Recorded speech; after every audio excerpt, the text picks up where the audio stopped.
वक्त की बड़ी खबर सामने आ रही है। ईरान ने यूएई पर बड़ा हमला किया है। यूएई के टैंकर पर ईरान ने मिसाइलें दागी हैं, जिसमें एक भारतीय की मौत हो गई है और 8 क्रू मेंबर घायल हैं। बता दें कि संयुक्त अरब अमीरात के रक्षा मंत्रालय ने बताया कि होर्मुज में यूएई के झंडे वाले 2 टैंकरों पर ईरानी क्रूज मिसाइलों से किए गए हमले में चालक दल के एक भारतीय सदस्य की मौत हो गई। इस हमले में 8 अन्य सदस्य घायल भी हुए हैं, जिनमें से 4 की हालत बेहद गंभीर है। सोशल मीडिया प्लेटफॉर्म एक्स पर जारी एक आधिकारिक बयान में मंत्रालय ने बताया कि ओमान के जल क्षेत्र में होर्मुज जलडमरू मध्य के दक्षिणी लेन में मुम्बासा और बाहिया नामक टैंकरों को निशाना बनाया गया। मंत्रालय के मुताबिक घायलों में 6 भारतीय नागरिक और 2 यूक्रेनी नागरिक शामिल हैं। बयान में यह भी कहा गया है कि इस हमले के परिणाम स्वरूप टैंकर मुम्बासा के चालक दल के एक भारतीय सदस्य की जान चली गई और 8 अन्य घायल हो गए। इनमें 4 लोगों को गंभीर चोटें आई हैं, जिसमें घायलों में 6 भारतीय नागरिक हैं और 2 यूक्रेनी नागरिक हैं।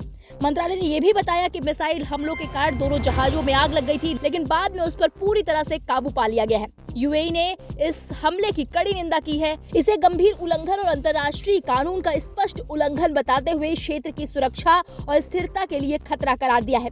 यूएई सरकार ने स्पष्ट किया कि देश इस तनावपूर्ण स्थिति का जवाब देने का अपना पूरा अधिकार सुरक्षित रखता है और अपनी संप्रभुता, नागरिकों, निवासियों और राष्ट्रीय हितों की रक्षा के लिए सभी आवश्यक कदम उठाएगा।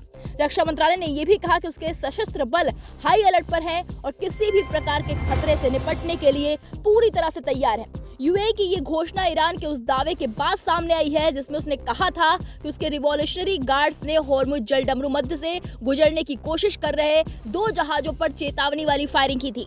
ईरान के सरकारी टेलीविजन ने अपनी रिपोर्ट में बताया कि इस रणनीतिक जलमार्ग से कथित तौर पर अवैध रूप से गुजरने के कारण जहाजों को रिवॉल्यूशनरी गार्ड्स की नौसेना द्वारा दागी गई चेतावनी वाली गोलियों के जरिए निशाना बनाया और रोका गया था। इस वक्त की बड़ी खबर बता रहे हैं, वहीं अमेरिका ने ईरान पर एक बार फिर बड़े पैमाने पर सैन्य हमले शुरू कर दिए हैं। अमेरिकी सेना का कहना है कि इन हमलों का मकसद होर्मुज जलमार्ग यानी कि स्ट्रेट ऑफ होर्मुज में जहाजों की सुरक्षित आवाजाही सुनिश्चित करना है।